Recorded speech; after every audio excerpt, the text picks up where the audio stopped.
Welcome to episode 106 of the Houston Roundball Review presents Folks Talking Sports. I am Kris Gardner, owner of the Houston Roundball Review. You see my colleagues, Yanez from Pawd Slama Jama, Willy Gibson from WTG Sports, and joining us will be a special guest who I've known for a long time, probably longer than Andy has been alive. We'll be back after this mellow vibe.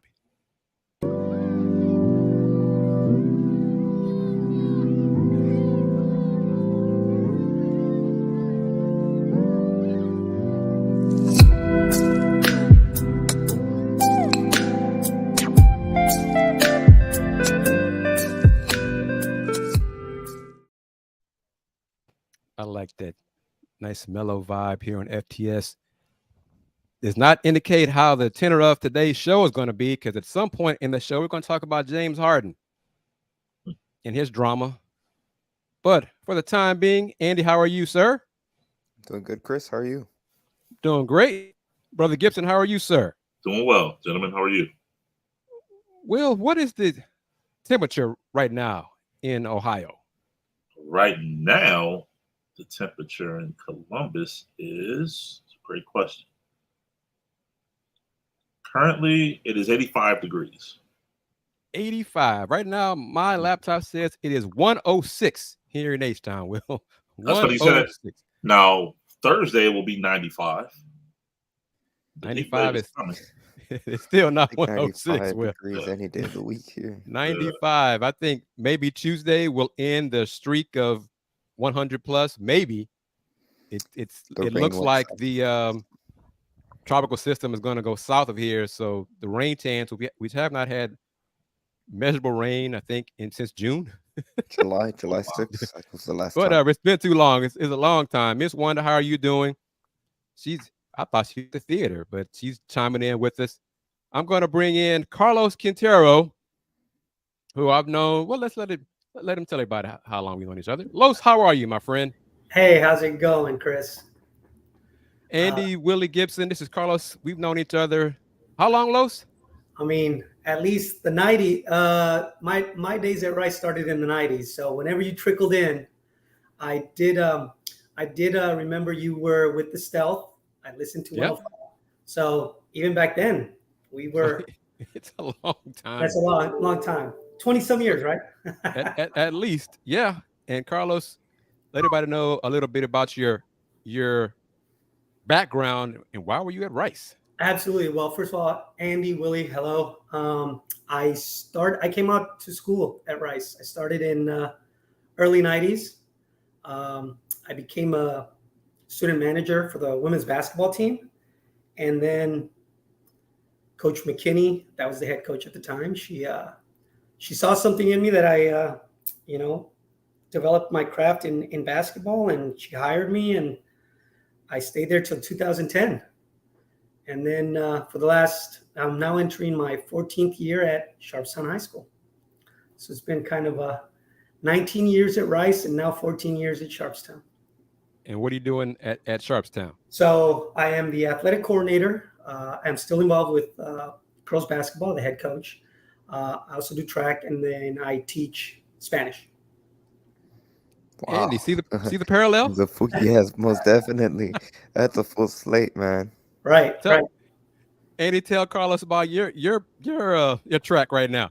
My track is exactly not exactly the same, but pretty similar, just very, very expedited. I don't know if I'm using that word correctly to describe the process, but yeah, I spent the last 4 years similar to Kris around the University of Houston, covering specifically football and hoops the last couple of seasons at the University of Houston. This year's my first year going back to where I graduated high school, being a teacher there. So I'm an English teacher, specifically English 2. And funny thing, I have the exact same title as well as athletics coordinator at my school, which is funny to hear that. So awesome. What school are you at? Yes, Prep Southeast. Okay. And he also coaches basketball, right? Yes, sir. Nice. So small world. Same parallels. Yep. So Los and I saw each other last Saturday at the Houston ISD Hall of Honor ceremony. Right. and had not seen each other in a while. But I finally asked him again if he had come on, if he had time to be on the show. And he said yes, and he got the approval and all that. So that's why he is here as a guest on Folks Talking Sports. So Miss Wanda, Joe Mendez watching us on YouTube. We got a Rice Owl perspective, so don't hate on us. We do things, expand the sports world here on Folks Talking Sports. It's not just the Cougs or the Rockets. Talk about Rice. Sharpstown. Los, how do you end up at Sharpstown? that was the first school I went to interview. I was supposed to go to 5 schools: Milby, Lamar, and 2 private schools. That happened to be the first school that at the time their business manager was a Rice grad. I didn't know that. But I went in, I interviewed with Devin Heasley. I don't know if you remember him. He was the AC at Sharpstown. I walked in, and when he saw he's like, wait, you're a associate head coach for Rice women's basketball and you want to come coach and teach at Sharpstown? I was like, yeah. I was like, yes, I'm going to the high school ranks.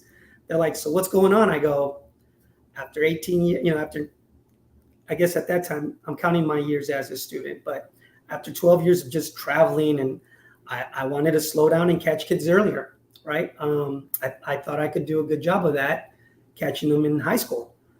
So I walk in to this campus, who at the time was also going to get a new principal, unbeknownst to me, okay. Right? And so I'm interviewing. AC's like, look, man, if it were up to me, I'd give you the job right now. But we have a new principal. He needs to, he doesn't come. We don't know when he's going to come in, sometime this week. And I thought, hey, no worries, I'll come back. As I'm walking out, who walks in? The new principal. And for the next 2-3 hours, we are talking about Elon basketball. He's an Elon guy. We're talking about Elon basketball. Wow. Nice kids. And he says, you are not going to go anywhere. This is where you need to be. And sure enough, I didn't go to the other interviews. Like, I talked to some other people, and I talked to some of the kids there that they had workouts going on. It was this summer, and it's just weird. That's my trajectory. My trajectory has been, I come in, I talk to somebody, and they're like, you're the guy. I mean, that's how it was at Rice. That's how I got into Rice. That's how I got the job with Coach McKinney. I mean, I tell it, we don't have enough time to tell you, but everything that has happened in my career has been conversations where I meet somebody and they're like, you're the guy, stay here. And somehow I believe it. Excellent. Andy, can you relate to that? A little bit different, but different and similar at the same time. I don't want to go. If I go too much into specifics, we might be here the whole evening. Right? Yeah. But I think Andy, maybe you do the same. When that opportunity did open, I didn't second guess it. I was like, most definitely, hey, this is it. I mean, this path has been paved. It's opened. Why am I gonna try and second guess it and go somewhere else? And that's why I've been fortunate. Yeah, most definitely. To add on to that point, priorities. Whenever you start prioritizing something over what you always thought you were aiming for, that's really when, like you said, you don't second guess it. Yep. Los, do you still keep in touch with folks from Rice? I do. Again,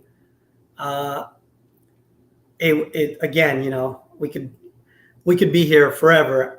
I did so many things at Rice. I dabbled in everything. Even when I was a coach, I wanted to know everybody. I wanted to know what people were doing and just implement things that I learned all around. Obviously athletics. I'm still involved with athletics. I took on volleyball a couple years back, and Volpe got texts from me day and night and weekends. And I was like, how do I become a great volleyball player? She's like, come on, calm down. You're in high school. I keep up with food, housing, and dining. They support us. As I mentioned, I'm Spanish, so I teach AP Spanish. And every year, with the exception of a couple of years of COVID, They support us by giving our AP Spanish kids breakfast tacos. So like you name it, departments. Athletics is the strongest one I still stay in touch with, present and past. Track, everybody. I'm a Rice guy. I think I texted you this, Kris. I'm a Rice Sharpstown guy. Yeah. That's the two loves of my life right now. I'm single, but I'm Sharpstown. I'm an owl through and through with that Apollo fire. How has your experience since you've been at Sharpstown? How has that changed? Evolved, that's a better word. Evolved, yeah. I think the word is evolved. Like Rice, when we were at Rice, people were like, "Oh, women's basketball." One of the things we said, we could be top 50. People were like, "No, you can't." Look at them now, right? Women's basketball, right. Mm-hmm. Awesome. Same when I got to Rice, people were like, "What are you doing?" Obviously, right at the time, 2010, Sharpstown is, we made the news. If people haven't seen, I was actually PBS came in and did a documentary on us, interviewed kids, and we were in a shift. Sharpstown was struggling, and what we were then to what we are now are light years. Kids are amazing. The kids back then were amazing too, but I think the structure, I think the motivation, maybe, it was funny. I still remember this. Kids were like, even the kids, when I would be in the room and, talk to them about who I was, what I did, they were like, wait, what? Like, are you going to be here after Christmas? And I was like, I signed for a year. I'm like, are you telling me something? I was like, I signed here for a year. So I think the things that we've done, I always say this every year, even when I was at Rice, we can do more.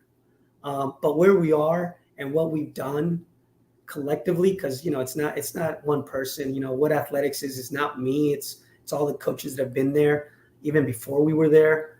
I think is amazing. I think we still have things that we're going to be able to bring forth, and we just need to communicate all the great things that are happening. I mean, I've been there for 14 years. There must be, I know there's something going on, right? Because otherwise, why would I be there? I don't believe I've ever asked you this. I've been asked a couple of times. Okay. Long time ago. Yeah. But why women's basketball? How did you get involved with women's basketball? So again, it's one of those, something happens, right? I was a gym rat all my life, but I ran cross country and track. Believe it or not, I was a 4:38 miler, and that only got me 6th place out of district. Wow. El Paso was tough. But when I got to Rice, I loved running and I loved playing basketball. So I was in the gym back then, Autry Court. Now Tudor Fieldhouse, right? Back then, Autry Court. With that cement floor, that hard court. Floor, yeah. No fans. It was those short blue shorts and the gray shirts. And back then, kids had to take PE, so I had to take PE, right? So I was in the gym all the time. Some random day, I'm walking up the stairs. It's 4 or 5 o'clock in the afternoon, and this big old guy, Willie Hatchell, assistant coach at the time, yep. is giving these kids Nike gear and Nike shoes. And I go, "Excuse me, sir, what's going on here?" He's like, "You play basketball?" I go, "Yes, sir." He's like, "You go to Rice?" I go, "Yes." He's like, "What year are you?" I'm like, "I'm a junior." He's like, "All right, you want to try and get some of this?" I go, "Yeah." He's like, "Come to my office." I walk into his office. We talk about basketball. We talk about what I do. I tell him I'm here in the gym all the time. I tell him I've been at the games. I know who the kids are, the girls are. As a matter of fact, you have one of the top point guards at the time, Jessica Garcia, and Kim Lalonde were at Baker. So I was like, I know these girls, and then he pulls out, he's like, "What size are you?" I'm like, "I'm an 11. He pulls out a box and goes, "Here you go. We'll see you at practice tomorrow." There you go. I become a scout team. So I was part of the first Rice women's basketball scout team. Wow. See, I did not know that. See, Yeah, that was it. How about that? Yep. From that time to now, from what you've seen, how has college basketball, heck, women's basketball, how has it evolved? I mean, wow, right? The technology, the just the athleticism, the game has just gone faster. Even on the women's side, right? Back then, I'll be honest. When I first started as scouts, scout team, student manager,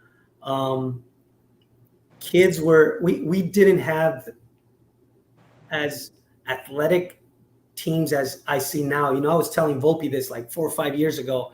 I think right before COVID, I was like, man, even volleyball, like these 18, 19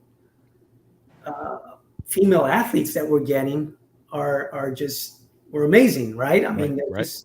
I think so. I think that in a sense has evolved. And then, back in the day, we used to, do visits and all that. I mean, that's how with technology now, kids are like by their sophomore, junior year, they're like, no, I'm coming here. So that part, I'm glad I'm out of the game. I'm glad I'm not in the college dealing with all that. But it's amazing to see just how the athleticism, even at a place like Rice, because I've always thought we had very athletic players. But even now, I'm like, man, these kids, I'd put them up against, I'd still put up our 2000, our conference championship teams against any of them, but they have gotten better. Yeah. Willie, you got any questions for Los in these final moments? No, sir. Los, what are your goals for this year at Sharpstown?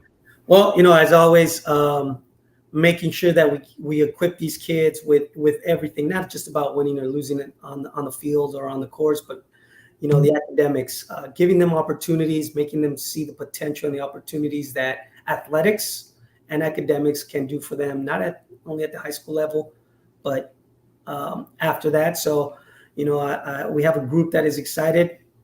Funny enough, we have a new principal. So I'm back in like 2000. I feel rejuvenated again. I feel excited about where we're going to head. And so I'm just looking for, a great year in providing everything we can for these kids to be better. And, for them to find a Rice, kind of like myself, or kind of like what Andy, find their path to something great that can leverage them into a career of wherever they go. How long do you want to continue in education? As long as they kick me out. As long as they keep me in, not kick me out. I'm sorry. I've been fortunate. Like I said, I've had several principals at Sharpstown. Everybody has allowed me to provide the opportunities that we can. Of course, I've gotten a lot of no's, but we've always found ways to get it done. And HISD athletics, Andre is very receptive about just making all of us better. So I think I'm sticking around until, all the fields on campus, the building, people are like, man, look, that's Sharpstown athletics. And here's my biggest goal, and I've said this for years. I want kids in the summer to come to Sharpstown to learn and improve their skill in whatever sport. And who cares where they go? But when people ask them, hey, how'd you learn, or how'd you get into this? Oh, I went through Sharpstown. Yeah. That's it. That's all I want. Andy, you got any questions or comments for Los before we let him go? No, sir, I do not. It was really cool to get to hear Mr. Quintero's story, especially like you alluded to, Chris Parallels. Los, I got to give you a dig because I'm a Waltrip graduate. So, kids, you can do what you want to too, but, hey, you went to Waltrip. They don't know that instead of Sharpstown. But it's all HISD love. Carlos, thank you very much, man. Absolutely. We'll do this again when we're going to talk. You and I are going to talk some Rice women's basketball. Let's do it. And say hi to any of the former players who I haven't heard from in a long time, and share this segment with them, especially Coach Hatchell, because I did not know that. That's a great story. Yeah. So tell them I said hi too. And I look forward to talking to you throughout this season, my friend. Take care. Awesome. Appreciate it, man. Good to talk to you all. All right. Take care. Carlos Quintero, Rice, and Sharpstown now. What, 14 years at Sharpstown now? 14. 14 years and counting. Carlos Quintero, you take care. Appreciate it. See y'all. Brother Gibson. Yes, sir. James Harden says Daryl Morey is a liar. Mm-hmm. What say you? And he repeated himself. He said it twice. I would no longer be a part of an organization that he is a part of. What say you, sir? Do you care? No. Truthfully, no. He's doing whatever it takes. He's gaslighting to get himself out of there. Come on, this is what, the fourth team that he's done, or the fourth time, rather, he's done something similar to this? Yeah. So it's wash, rinse, repeat. That's what he does. Andy, what are your thoughts on James Harden calling Daryl Morey a liar? Like Will said, wash, rinse, repeat. He's been doing it for the past 4 years since he left Houston. Not 4 years, 2 years, but it feels like it's been a while because the numerous teams that he's been a part of. But like Will said, at the end of the day, it's real leverage. I think it's very interesting that the day before Shams' report came out about James Harden, or the video of James Harden repeating it twice, was the report that the 76ers were not going to trade him and they were going to hold him in camp. Clearly, it was just...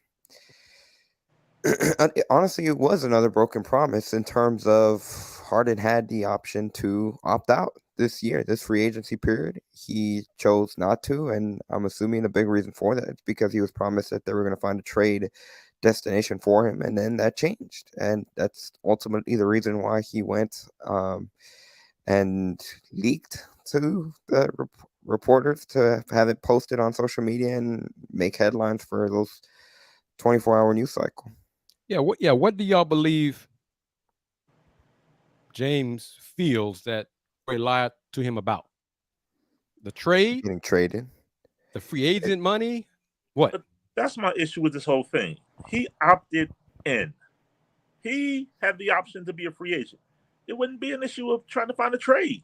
Why would he put his future? Most players want to get to free agency so they can choose their next destination. He, for whatever reason, apparently he was told some things, opted in to allow Philadelphia to trade him to his preferred destination. That's the part where he loses me, because you have the option to opt out and go. Perhaps, okay, he's looking up, I'm not trying to leave money on the table. But if you truly wanted to get to the Clippers, you left him no leverage. He told, I want to go to the Clippers. So the Clippers, A, are probably lowballing Philly because they know he wants to come there. B, no one else is stepping up to the plate to offer any other deal. So that's on him. Like, you had the option to be a free agent. You could have did the Russ Westbrook, signed for 2 years. Which, this is crazy to me. Why would he want to go back to the Clippers with Russ when it didn't work in Houston? Andy, what do you say about what Will just said? All valid points, but that's where we're in the situation that we're in right now. Again, at this point, it's kind of like the boy who cried wolf when it comes to Harden and trying to find his next perfect destination. It's drama. Philadelphia's a mess. And really something that we had talked about when Daryl Morey, and correct me if I'm wrong, Chris, Tad Brown as well, they became Rockets North up in Philadelphia, and it's kind of fallen flat in his face. And as the old saying goes, the definition of insanity is when you keep trying to do the same thing over and over and over again. It fits in more ways than one in that situation in Philadelphia. This statement from Corey, I wonder about I agree. this. Yeah. Because for folks who will listen to this audio version, Corey's statement is, I think the first quote-unquote lie was him being promised money this offseason after taking a pay cut last year. Okay, but then why, since December, well, when Woj first leaked it, reported it, was the expectation that the Rockets were going to give him a fat-ass offer? That wasn't Philly. Right. So Woj said that, and it quickly died down after roughly a week or so, because I think Daryl Morey was going to accuse the Rockets of tampering. But for a brief while, heck, for a little while, everybody expected James to come back to the Rockets. I said it on here, and I was like, please don't do it more than 2 years, team option, player option in the second year, whatever. And the rumors of 4 years, I'll hang up the phone. Tillman, don't make that mistake. And the clip with Windhorst. Someone's going to pay James 4 years, $200 million, $50 million per. Remember that? I still got the audio on that. Yeah. Okay. So where'd that come from? Then, before James opted in to stay in Philly, the reports were everyone expected Philly to re-sign James to a good contract. Initially, we thought it was going to be a max deal, and then close and close to free agency, it would not going to be a max deal. So maybe James is expecting max money. But then I think Philly ownership, Daryl said, yeah, James, you're not a max player. So we're not giving you max money. Yeah. And James said, well, I'm going to opt in to my last year of my contract so y'all can trade me to the Clippers. Huh? If James wanted to win, this is my take on this. If James wanted to win, have a best shot at a championship, win, he could have become a free agent, chose where he wanted to go, sign for whatever that team has, veteran exception, whatever it is. Yep. And get that chip or get to the finals or whatever. Instead, he opted to opt into the last year of his deal, force a trade to the Clippers. Make it make sense, y'all. Make it make sense to me. There's no way to. It doesn't. He's got plenty of money. And I don't want to go that part. He chose to do this himself. He could have gone the different route. He chose to opt in the last year of his deal. Right now he's stuck. As long as Daryl Morey, there's nothing written on a napkin, like Minnesota did years ago with Joe Smith. I said, ask Joe Smith about that. Yeah, nothing like that. It's he said. So the league can investigate again, Philly. I'm not sure what they're going to uncover. The Rocket fans, NRG texted right here. Ain't no feelings being hurt by the Rockets passing on Harden. Rocket fans are like, yep. Glad he did bring that mess back here. They're not worried at all about James. They like when the Rockets waited. But the interesting thing to me, The Athletic reports that James Harden currently has no plans to be in Sixers camp, training camp. Woj and ESPN, according to their sources, say James will be at training camp. So there's some issue there. But the key is, according to the CBA, James Harden, if he wants to be a free agent next summer, cannot miss more than 30 days of training camp. Because if he does, then he will not be a free agent unless Philly says, it's okay, James, we don't mind you missing all the camp. We're still going to let you be a free agent next summer. That ain't happening. That's not going to happen. So James, being, I think, wise and sometimes I wonder about the business advice he's getting, might miss 29 days of camp and say, all right, I'm here now. Y'all make sure, y'all mark it down. Which is something similar that he did his last year in Houston. James, he's consistent. But James, the basketball player, is different than James, the person. James has been in town as in Houston, since Thursday. He had his famous James Harden weekend, Friday, Saturday, Sunday. He might have the comedy stuff, events going on tonight, whatever. I didn't get the info like I have in previous years. You drop off that honey bun to you, Kris? I got dropped off the list. Ooh. So, hey, maybe he watches these shows and doesn't like me call him fat and whatever kind of stuff. But hey, you do you. I'm going to do me. But whatever. Where he had the softball event yesterday. I didn't see any clips. Andy, did you see anything in the sports news about it yesterday? I don't know. But good on them because that was hot yesterday too. But basically, Willie, he did an exclusive interview with one of my colleagues at the local sports station in town. And he said that he was asked, why you still giving back Houston? Well, Houston took care of me. The city showed me love when I was here. They took care of me. I want to give back. So he's feeding like 4,000 families, giving them school supplies for the kids, backpacks, all those things. Great things. That part of James that's commendable. Mm-hmm. But this basketball stuff from James,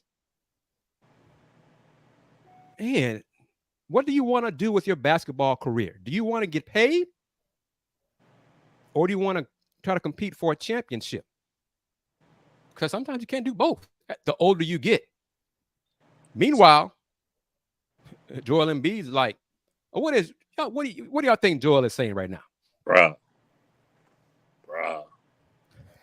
He's looking a few miles down south. See how Jimmy Butler's had success in South Beach. That's what he's doing. But it can't be Jimmy Buckets, Joel, and Dame. That's not gonna work. They would have nothing if they get Dame. Right? Right. So, Willie, what do you think Joel's thinking?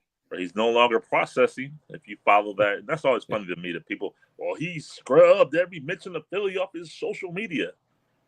Okay. Yeah. That indicator that he's trying to, I don't know. But, oh, yeah, he's not pleased without question. Without question. Like, because he's probably like, you allowing these dudes to do it again.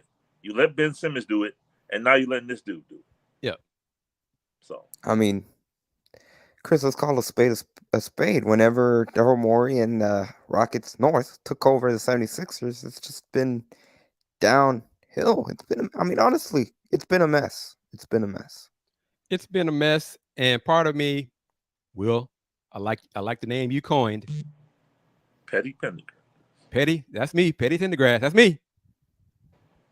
I wasn't a fan of Daryl Morey here. I did not kiss his ring like many media did here when he was in town. So see him dealing with the mess he's dealing with in Philly, I'm not sad. I'll just put it like that. I'm not sad because he and Tad Brown and others helped create the James Harden monster when James was here with the Rockets. James, what do you want to do? Okay, James, it's all right. James, you do whatever you want to do to come game time, get that 40, 15, and 10, whatever. James, you do you. You want to go to the club all night, come practice late, do you. You want to fly, different playing the team, whatever, James. As long as come game time, you put on the James Harden show. And then when James decided this team isn't good enough, I'm out of here. And just turned everything down with the Rockets. And then he did it again in Brooklyn. He's doing it in Philly. Oh, such a shame. I was surprised Daryl Morey put his foot down and said, "Oh yeah, James, you're not a max player anymore. So we're not gonna give you max money." What? Say what? But Daryl, y'all heard Big Perk say it. Daryl Morey knows where the dead bodies are buried. That's what Perk said on ESPN earlier in the week. That's figuratively, that's fact. Corey brings up a point. I think Harden will show up but not take things serious and be a distraction to the point they handle like the Ben Simmons situation. That means fines. NRG Texas. Night 28, you'll see him dropping honey buns at a club. Day 29, he'll be in camp. That's possible. Some would say plausible, probable, Oh, well, it'll get resolved one way or the other. Philly's not surprised at James' statement, according to Keith Pompey with the Inquirer in Philadelphia. As Andy noted, once the Sixers decided to end trade talks right now because, as Will said, of the low ball offers. Philly's like, yeah, James, come to camp. Huh? Say what? Oh, what? No, I don't want to come to camp. All right, James. Well, Daryl, you're a liar. Daryl Morey is a liar. All right, well. I don't trade him at all. If I'm Daryl Morey and I'm looking at the best option for the Philadelphia 76ers, I don't trade him. Because what is he going to do? He's a free agent. He'll be a 35-year-old free agent. What's he going to not play? Cut it out. He's going to play. He has to play. And Philly, from looking at it from a Philly perspective, what's the number he opted into? I don't know. Off the top, I don't remember. 37, 36, 36.4, okay. Something like that. Okay. 37. And then they have Tobias Harris comes money. Tobias Harris is 39 coming off. So right. So that's like what? $76 million of cap space coming off? No, I'm not trading him. Yeah. No. Nope. How do you convince Joel to just hold on for one more summer? There lies the issue. Yeah. Therein lies the issue. Yeah. Andy, you're Daryl Morey. You're Nick Nurse. Joel, next summer, we can have some cap space to do some things, to bring in some talent to help us win and compete for a championship. Just stick with us through this season, and we'll make it happen next summer. Andy, could that work if you're Embiid and his people? I don't think so. It's been several years where they've been having those promises. So we're just around the corner. We're one piece away. And when they had a player that probably could have helped them go over the get to the mountaintop, let them go. And they chose Tobias Harris. The track record of the Philadelphia 76ers is not trustworthy. And no, I would be very surprised if Joel Embiid was persuaded by that argument. But Chris, would they even talk to him? Because they didn't talk to him before they fired Doc Rivers. So why would they talk to him in this? Well, that too. And even if they did, what if Joel says, y'all lied to me, to my man James? Why would I trust y'all now? Could do that. And to avoid that, they won't bother talking to him. Just to avoid that drama. I mean, what's Joel going to do? We don't have to trade him either, because they're, in the end, yes, the players are getting paid lots and lots of money. But the teams have ownership and GMs, and they still write those checks. So unless the players want to be truly hardcore and not play and risk not getting paid, they're going to do what they got to do. I mean, hey, you're going to report, you're going to play games, well, we'll find you every game check. One out of 82. It's on you. Your choice. What you want to do. Unless you want to be an owner, and write those checks yourself. And none of these dudes are in that position, Will. Well, one maybe might be. Well, eventually. Yeah. Yeah. We'll see how it all plays out. These final moments, I just like making James is good copy for media. Because he's like two different people. He's like Jekyll and Hyde. Stanford, Will. Stanford. What are they doing? What's going to happen? What's going to happen? I still call me a homer. At some way, sometime, some point, they and Cal become teams 19 and 20 in the Big Ten. Like my math, teams 19 and 20 in the Big Ten. Yep. Yeah. I heard you. Yep. Andy, your thoughts? Where will Stanford end up? I agree with Will. I think eventually it's going to happen. Those two programs will join the Big Ten. Wait, and even though Condoleeza Rice and George H.W. Bush are trying to toss their weight around and convince the ACC to accept them and SMU for pennies on the dollar. Carolina's the straw that stirs the drink in the ACC, and they're not with it. So, end of discussion. And we know Florida State's not with it either. Right. We know that. Yeah. But let me continue my pettiness my frustration at Condoleeza Rice specifically. Uh-oh.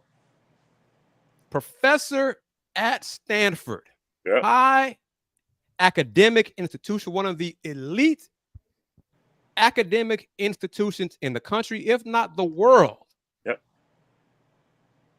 She is really hammering home what we've said on Folks Talking Sports since the beginning of FTS, that college football specifically is big business.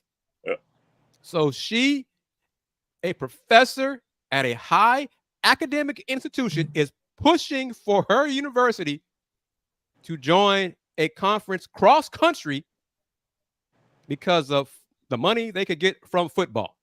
Football, not academics, not worried about the volleyball players, the softball players, the Olympic sports where Stanford kicks butt, won the Directors Cup, 25 of the last 26 years or 28 out of 29, whatever.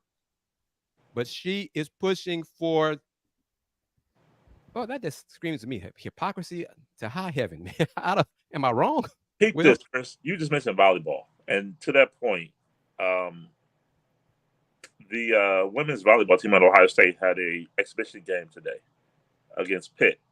I bring them up because later this season, they're playing in the Big Ten Pac-12 Challenge. They play Oregon one night. They play Stanford the next. One for sure, but in a short time, potentially both of those will be conference games. Women's volleyball. Right. Yeah. Ohio State is playing Oregon and Stanford. And I want to say it's next week. It's on the schedule. I know that for certain. But that's just, to your point, that's funny to me. Like, volleyball. I just, let's see your comment, Rex 32. Got a lot of comments here. And tonight is the first time Folks Talking Sports is simulcasting on the Houston Roundball Review YouTube channel and the newly created Folks Talking Sports YouTube channel, which in due time build up and get subscribers on that channel to gotta grow the audience, grow the base, and get advertising. Got told no by a sponsor who sponsored last year, was told no, not at least not at this time.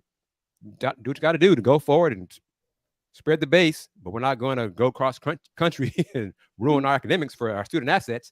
But anyway, Big Ten waiting for ACC breakup to get schools. Heck, so is Big 12. Stanford may end up like Rice. Time will tell, but Stanford in the ACC. Why isn't Condoleeza Rice just merely pushing for, look, I was on the BCS committee, football committee. I know football makes college sports go around, but really we need to be pushing for football to be its own separate entity. Push for that. Yeah. It's time for that. Then, Chris, you're saying the quiet part aloud at that point, and that's what's hold up. That's the hold up. That's the hold up. I get it, and I'll just respond to it this way. If they want to change, they'll change. Yep. Rather than give us excuses of, well, we don't have one particular person in charge, so it'd be a lot of individual. Well, hell, then get one person in charge. If you want to make this happen, you can make it happen. Well, the TV negotiations will be too complicated to get done because it'll be. Come on, you tell me ESPN, Fox, NBC, CBS, whatever, would not tear up any existing media rights deal.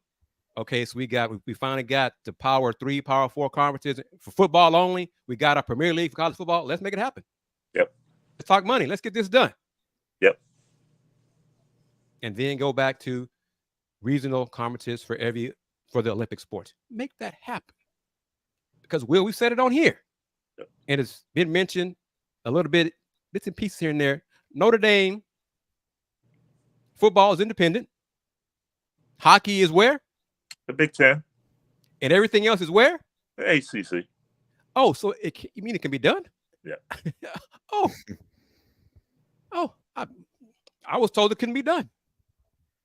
Yep. My fault there. I mean, but I make it make sense. Make it make sense. It is. It's dollars and cents. That's it. Yeah, it's dollars and cents, and because it's dollars and cents, y'all could do this and make change for the better if you wanted to get it done. These final moments, Andy, I got to say this. Salute to my alma mater and the fans who attended Saturday's Fan Day Fan Fest on campus inside the Cougars football practice facility. Well, it was well attended. Nice. I was surprised at how many folks were there. It was people lined up all over the facility. They had football players on both sides, on the sidelines, had the coaches in the middle of the field, and were signing autographs, posters for the fans for an hour and a half, 2 hours. Nice. Very impressive. So much so, rather than tweeting out what Andy, I think, is known for a while, most media that follows the Coug football team, as expected, when Dana Holgorsen said that Donovan Smith, he named Donovan the starting quarterback. Wasn't breaking news. I didn't tweet that. I asked Coach Holgorsen if he'd like to see the Fan Day Fan Fest continue in the future. His response: Fan Fest like to continue going forward? Oh, absolutely. Yes.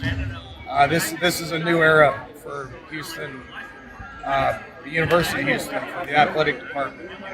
Obviously, football. This is a new era. This is Big 12. This is what it feels like. I've been in this conference for 16 years. This is what it feels like. Everybody says how much is Big 12 going to help in recruiting? It's going to help. The schedule helps, but the game day feel needs to be a Big 12 Power 5 game day feel. That's why we're pumping season tickets. That's why we've increased season ticket sales. People need to be there. Recruits need to experience a Big 12 Power 5 game day. I'm excited about that moving forward. And then obviously that building that gets built outside that door right there, that needs to start in December, which it will.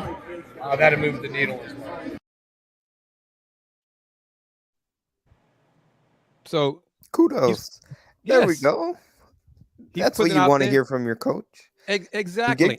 Give credit to Holgorsen. He's been consistent about Will. Just to clarify that, when he turned around and he said that thing over there needs to get built, he's referring to the football development facility, or the football only facility that they're expected to break ground on the moment the 2023 season ends for the Cougars. Nice. December 3rd, because they won't be in the Big 12 championship football game. Wow. Barring some miracle. After the last home game. After the last. He also said, he also said in all of this, to another tip of the cap to Houston Athletics Media Department, which is on their YouTube channel for Houston Athletics, no longer UH Content Solutions. Thank God they changed that name. He also said that starting tomorrow, August 21st, he is going to do more promoting, getting out and about, encouraging students, fans to buy tickets, come to the home games. It was like a different dude. It was like, where has this guy been? But I was glad to hear him say it. See, Corey, right there. Wow. Dana acknowledged it. He said that he knows some folks have been critical of him for not doing enough of that. He's going to start doing that. He said it. So maybe he's turning a new leaf. Maybe because the Cougs are finally in the Big 12. Whatever the reason. Gotten the green light. Well, that too, because he did kind of hint at regarding the Fan Fest, because the part you heard was my question, his answer to my question. Prior to that, he kind of intimated, because he said he would like to have done Fan Fest before, and he said for whatever reason they weren't done before. I would like to send this prior. So I don't know who that's a little rock toss at. Andy, maybe Coach Holgorsen is getting like Coach Sampson, where marketing hasn't done it in the past. We're going to do it ourselves. I don't know, but he did kind of say, he hinted at it. But going forward, and that clip from him, that needs to be plastered over on UH platforms for the whole year to get fans, because heck, as Corey said it, as NRG said it, it's like a different Dana. I mean, Dana's feeling loose. It's a different atmosphere, different vibe. More folks hear that they might be Dana's. Wow, Dana really said that? Really? He said that? Good for him. Who knows? I'm going to be petty for a second. Please, go ahead. So, hearing that, and that being the new Dana, and he intimated, as you said, for whatever reason it wasn't done before, could it be that everything we've seen from him prior was his retaliation, saying, oh, you don't want to do it my way? Okay, well, I'm going to do this. So all of the other things that he would say and do when we would criticize him, he really had an end game, and it was to get to this point. I don't know. I'm making it up. No chance. Yeah. Fair enough. No chance, Will. No, I won't say no chance. It's unlikely. Okay. Because my counter to that would be, go ahead, Andy, go ahead. The only thing I would say is that Dana Holgorsen really at least, and obviously we're not like in the meetings. We don't know the inside specifics of what goes on in Dana Holgorsen's offices inside the UH football. But to me, he comes across as a very in the moment guy. Like what he's thinking, he's gonna let you know. Kris, you can correct me if that's the vibe I pick up from him. So especially in previous years, like when Dana Holgorsen has something in his mind and he wants to say it, especially when he's riled up, he's gonna say it. Okay. And in that case, he's not that much different than Coach Sampson. Will, Coach Sampson has cut all three of our heads at one point. He speaks his mind. Literally. And Andy cropping them locks right there. Getting those locks cropped. I'm smiling. Question for you, Will. You know anything about JT Kidner? Plays at Lakota East in Ohio. No, John. Other than Sean Kitna's son, I don't know a lot. No. I don't. High school football is not my piece. Although I did follow a game in Georgia this weekend. Had two recruits that Ohio State won. 2024 is signing. The other in 2026 is just crazy. A 2026 recruit. How about that? But no, to answer your question, I don't know a lot about him. Okay, and this from Joe. I don't know. I don't know if he did that, help freshmen, because Saturday was moving day for kids on campus. He might have. I haven't seen any footage of that. But then again, I don't know if Coach Sampson did that yet. Maybe we'll share that on the platform starting on Monday. They've done it in years past, I'm pretty Coach Sampson, sure. Yeah, he's done it in years past. But we have, if they did it yesterday. Video of Holgorsen do it as well. I think he has, yeah. Mm-hmm. Just haven't seen it yet from yesterday, posted yet. The H-Town vibe, takeover vibe. I'm saying, okay, NRG says, yeah. I'm pretty sure I've seen. Yeah, I'm pretty sure I've seen videos of Holgorsen out there. So, Will, I say all these positive things about Coach Holgorsen, the impressive fan turnout Saturday at the Fan Fest. I'm still hearing people. I'm not convinced. Wow. I'm not gonna. I'll believe it when I see it.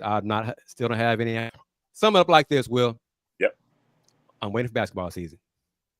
Wow. That's what I'm getting from a lot of friends, college alums. I'm waiting for basketball season. Wow. I'm like, man, this is a football city, right? Right? This is a football. H-Town is still football. Wow. Yeah, Kris, but I'm still looking forward to basketball season more. But Andy, How many wins in Big 12, Andy? How many you predict? 5-4, sir. And 5 how many wins. overall? Overall, put them at.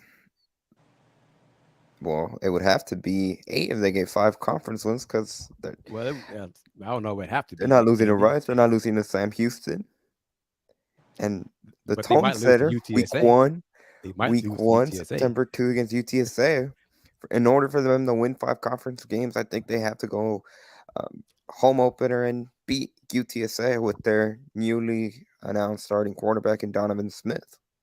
Exactly. The tone of the season will be set week 1. Don't coaches get fired for 8 wins? I'm sorry. Not anymore. This is the first year in the Big 12, sir. Yeah, not anymore. I'm just repeating what I heard. Right, and you heard that correctly. Okay. But the goal this year, Will, is to get to a bowl game, win 6 games. That's the goal. And they will achieve it according to my predictions. Yeah. Andy says they're going to get that done. I do not encourage you to back take to this statement. Let me get back to it. I've heard from a few other colleagues. I'm not the only one who thinks they're going to lose to UTSA. All right. And the biggest thing about honestly, the biggest thing is just about the inconsistency, especially last season when it came to the football team.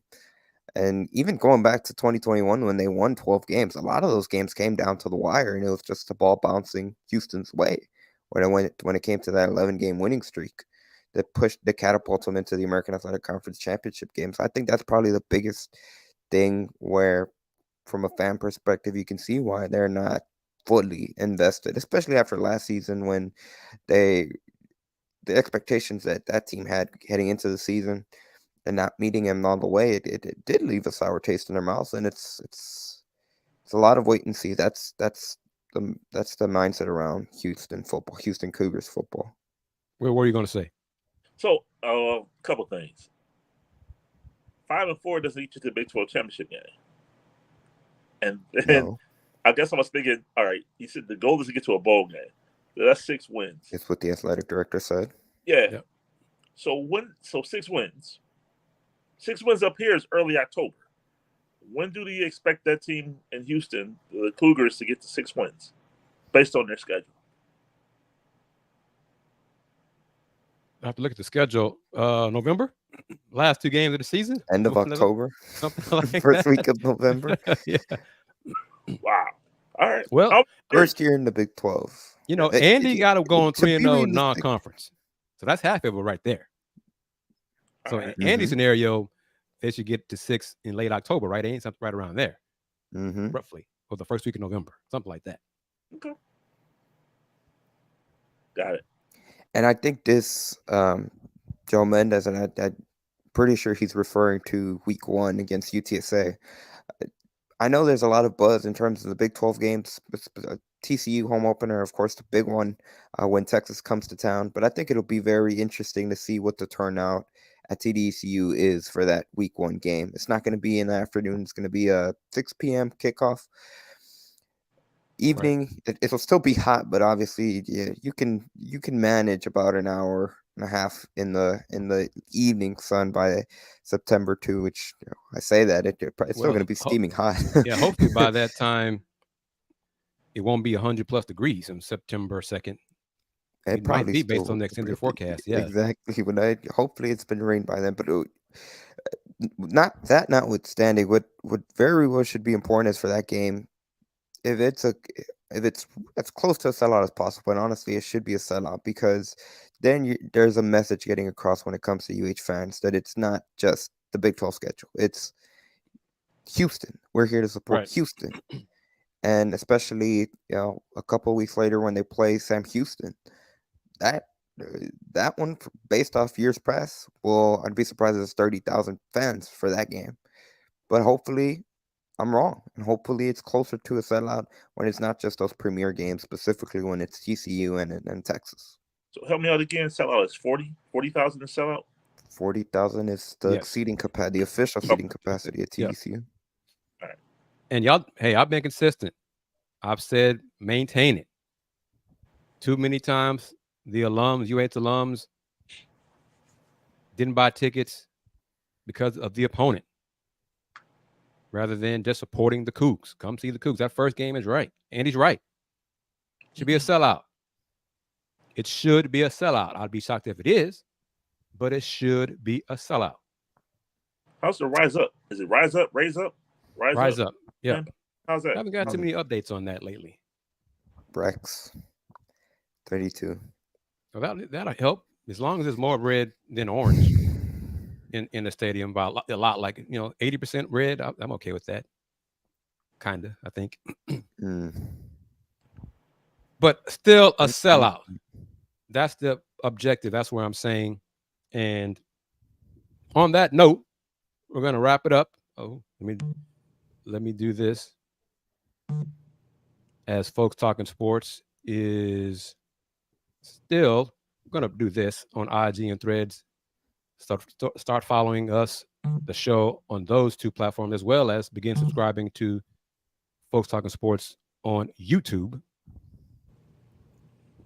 Andy Yanez, you're first up, and then Will, and then me, and then we'll close it out, and I'll get ready for tonight's Let's Talk Houston Rockets live stream show. Andy, you got it. Ooh, Kris, you're doing back-to-back shows. Look at you. People can follow me on X at @Yanez_5. And be sure to subscribe to the Pawd Slama Jama YouTube channel on youtube.com. Not to be redundant, but less than 2 weeks until September 2 when the Houston Cougars football team opens up their inaugural Big 12 season. And that will also mark the return of Let's Rage Coogs, the unofficial postgame show of Houston Athletics. Willy Gibson. Yes, sir. You can reach me, contact me I'm still a contrarian, on Twitter at Will Gibson7, as well as Instagram Will Gibson7, Facebook Will Knows. And me, I am going to do that again there, of course. Folks Talk Sports IG and Threads. Got my Folks Talk Sports mug. See, I get the light out of there. I can get the shine. There we go. A little shine there. Folks Talking Sports mug. Get yours. Link is posted in the video. FTS mug. Support the show. Reach out to us. And I learned something that younger generations don't email. They interact on DMs and on the gram. Yeah, let's slide into your DMs. And bro. I had the Big Thrillo, one of the viewers, said to me that he doesn't email. So I was going to try to get him on the show, a future show, talk about TSU and SWAC football. He said, Kris, I'm on Instagram more. I message on Instagram more than I do email. Oh, I never thought about that. It makes sense, but okay. But yes, I'm KG, Kris Gardner of the Houston Roundball Review. Thank you very much for watching the show. Hope you enjoyed the show with our guest. For the first part of the show, Carlos Quintero, for some Rice women's basketball, and now at Sharpstown, coaching at Sharpstown, teaching at Sharpstown High School as well. Follow me. See the info there. IG Threads, TikTok at Houston Roundball Review. Thank you very much, because those numbers are growing on all those platforms at Houston Roundball Review on the gram, Threads, and TikTok. Houston Roundball Review since 1994. Local name, global perspective. So for my colleagues, Willy Gibson and Andy Yanez. Thank you, everybody. Go ahead, Andy. Go ahead. I just want to make sure that we highlight that again. The clip of Dana Holgorsen that you showcased, it was your footage, and like you mentioned during the show, your question. Yes. Correct. I just want to make sure you point that out. No reason why Houston Roundball Review, and you specifically, Kris, should not be credentialed for football. I'll just say it. You're not? Thank you, sir. I appreciate that. Oh, I'm sorry. Not yet. No, no, not for games. I can be at the practice and stuff, but not yet for football games. No, not yet. Wow. Okay. And most likely, doesn't seem like it'll be for a season credential. So it'll be game by game. So thank you for Andy. Thank you for putting it out there. I appreciate that. But as I touched on it in the final moment, closing it out, gonna do a Let's Talk Houston Rockets show tonight, 8:30, 9 o'clock Central. Brother Gibson. Okay. I was like, wait a minute, back to back. Oh, we're gonna take a look at the Rockets games in February. So Rocket fans have been really great the last 3 nights, looking at the schedules for October, November, December, and January, making predictions. A lot of fun. So join me on the Houston Roundball Review on YouTube as we take a look at the Rockets' February schedule. Thank you very much, as always. Great conversation. Great time. What are we going to say? Got something you want to say? I missed December. Chris, did you have the Rockets playing December 9th? Will. What is it? Because the Rockets play the Cavs on like the 18th. 18th. It is 18th. And it's a back-to-back because they play the Bucks on the 17th. Yep. And for some reason, this is not me, but for some reason, most of the viewers, Rocket family members of the show, picked the Rockets to win that game against Cleveland. The second out of a back-to-back. And I was like, really? Where's that game going to get played? It's in Cleveland. That's in Cleveland. That's on the road. So in Milwaukee and then in Cleveland. Bless their hearts. And I was like, agreed. Okay.